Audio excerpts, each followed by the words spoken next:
Веднага може да разберете каква е професията на един човек спрямо обувките, които носи. Този дизайн има един скрит голям джоб. Тръгнете долу в коментарите българският рапър, който трябва да ги има. Здравейте, приятели, аз съм Веско и за първ път ще разгледам тази обувка заедно с вас. Като един професионалист ще ви споделя кое ми харесва и кое не ми харесва. Първото нещо, което ми направи впечатление, е, че връзките не се връзват. Разбира се, че един човек, ако иска да си връзва връзките, винаги може да премахне пластмасовите елементи.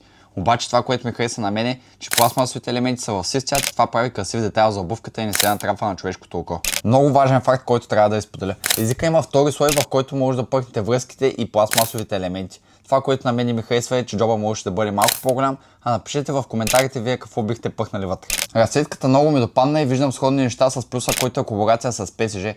Вие вече знаете, че той не е бестселър и най-вероятно и този също ще бъде. От външната страна виждаме тюнт, от вътрешната Air.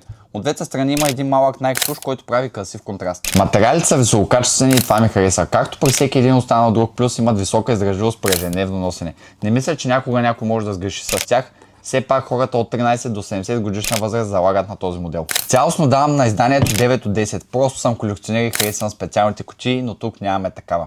Ако искате да ги намерите, отворете нашия уебсайт streetdokup.bg, но бъдете бързи, защото са ограничена бройка.